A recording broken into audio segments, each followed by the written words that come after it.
Well, that heat we were really looking forward to. Looks like the progression game is really paying off today. And then you look at maybe one of the best surfers above the lip in small conditions. Filipe Toledo takes the lineup against Miguel Pupo. Interesting, you got backside against frontside. Miguel Pupo coming off of a pretty good performance in his last heat. And nice and smooth on the backhand.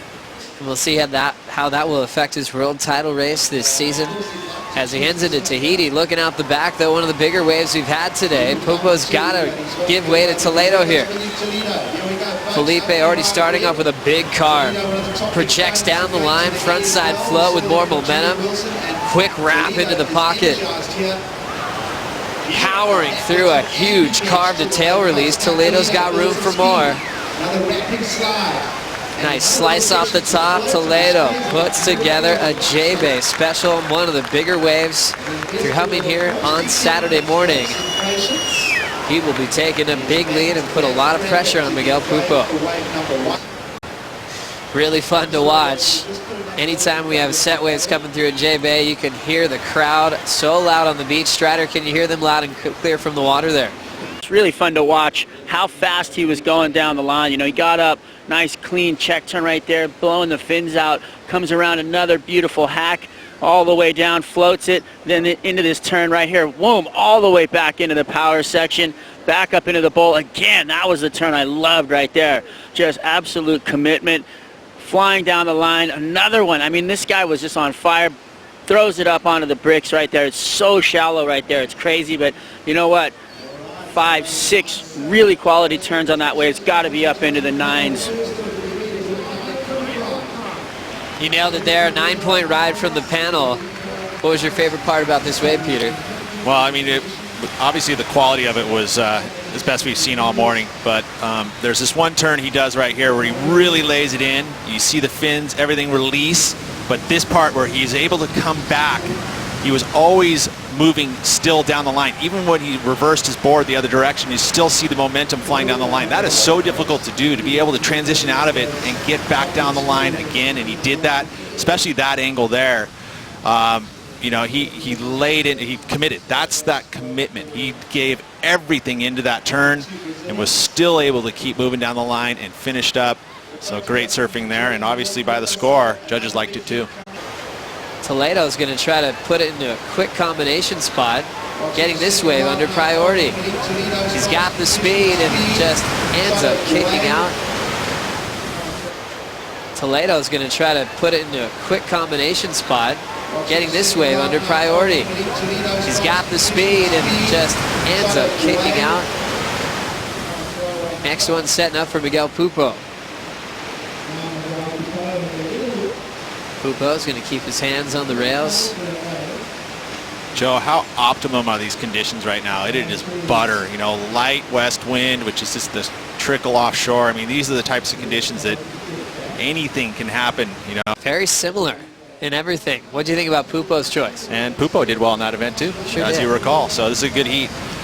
You know, this was, I don't know if he needed to quite go that big, and I think when you hear a 9 get thrown against you, that's the kind of surfing you feel like you need to do. I think if he had just put himself into a solid position, finishing that wave clean. Enjoying the conversation. This was the 9-point ride that Toledo kicked off with. Yeah, and look at that first snap. I mean, this was just butterball. This thing was so set up for him. He just had to surf it, but he had good variety.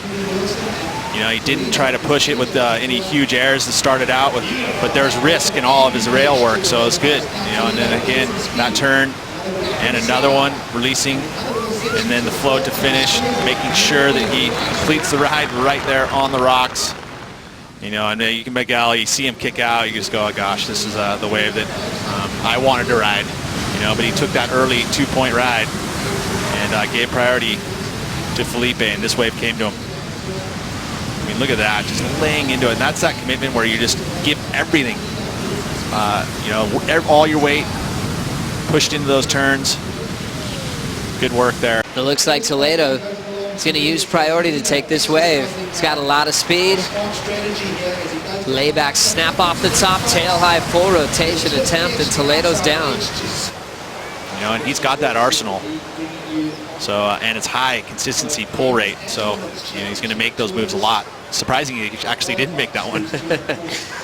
Didn't leave anything else, not sacrificing me in the scratches on your face. You want to tell us what happened? Yeah, it was the last wave I rode in that heat, or second last wave, the one I took with priority, and yeah, I was just finishing the wave and I knew I was in like the shallow part of the reef, and I thought I was pulling out to avoid going too far in, and as soon as I went to duck my head under the whitewash to shoot out the back, I was like... These guys' boards, they're so high performance. The glassing on the bottom, usually about just a simple 4 with a 4-ounce deck, so it's super lightweight, high performance surfboards, and definitely something that can buckle really easily. And when he came down, he slammed down onto the deck very awkwardly, and with that the wave came down on top of him, and I think he has a buckle in the board, so he's going to switch it out and get back out there right now. He's already on his way back through the keyhole now. And we always go back to look at those amazing memories. Now watching Toledo up and riding, blitzing the first section, making a quick change to a backup board and taking the very next wave. A beautiful forehand carve, using every part of this wave. Snapping it under the lip and looking to finish right on the bricks. Unbelievable performance. Toledo looking to better a 6.17 and put this thing away. Wow. I think that was the question. The statement backflips. You really need that closeout section here, J-Bay, and the waves seem to go, all the way down the line, so it kind of makes it difficult. We'll see Toledo start to drive. He kicks out. Pupo will just get a final wave here as we're into the final minute. Jams it under the lip, backside floats, and then ends up slipping off and going down. A tough heat for Miguel Pupo. How did you react, though, Jordy, to Toledo's performance in this matchup? On his home court, he's going to go prepare for that as we close this one out. Toledo, a 9 and a 7.67, completely dominating this matchup, and he'll be moving on into round 4 action. Pretty tough to beat when you start with a 9, a 7.67. Also critiquing trying to be on the best waves of these matchups, and Toledo accomplished that as well, Peter.